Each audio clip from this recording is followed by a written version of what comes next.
Friends, welcome my channel. இன்றைக்கி நம்ம சுண்டைக்காய் வச்சு ஒரு சாம்பார் பண்ணலாம். சுண்டைக்காய் எல்லோரும் புளிக்குழம்பு தான் அதிகம் பண்ணுவாங்க. அது கசக்காது. இந்த மாதிரி செஞ்சு பாருங்கள். இது ஹெல்த்தியாகவும் இருக்கும். அதுக்கு ஒரு குக்கரில் 100 கிராம் துவரம்பருப்பு கழுவி சேர்த்துக்குங்க. ஒரு 5 பல்லு பூண்டு, கொஞ்சம் சீரகம், கொஞ்சம் மஞ்சத்தூள், 1 ஸ்பூன் விளக்கெண்ணெய் சேர்த்துக்கோங்க. நான் இது விளக்கெண்ணெய் சேர்க்குறேன், நீங்கள் நல்லெண்ணெய் கூட சேர்த்துக்கோங்க. ஒரு தக்காளி சேர்த்து ஒரு 5 விசில் விட்டு இறக்கி வச்சுக்கோங்க. இப்போ சுண்டைக்காய் நல்லா கழுவிட்டு அந்த மாதிரி பூண்டு தட்டுற கடலில் லேசாக தட்டி தட்டி எடுத்து வச்சுக்கோங்க.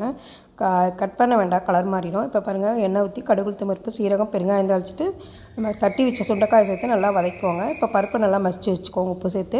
இப்போ பாருங்கள், நல்லா கலர் மாறிடுச்சு சுண்டைக்காய். இப்போ ஒரு கைப்பிடி சின்ன வெங்காயம், ஒரு தக்காளி சேர்த்து நல்லா வதக்குவோங்க. ஒரு எலுமிச்சம்பழம் புளி ஊற வச்சு வச்சுருக்கேன், ஒரு சின்ன எலுமிச்சம்பழம் அது ஊற்றிடுங்க.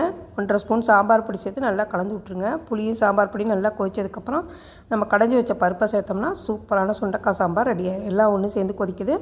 இப்போ கொத்தமல்லி தழை தூவி இறக்கிக்கலாம். சூப்பரான சுண்டைக்காய் சாம்பார் ரெடி ஆகிடுச்சு. தேங்க்ஸ் ஃபார் வாட்சிங்.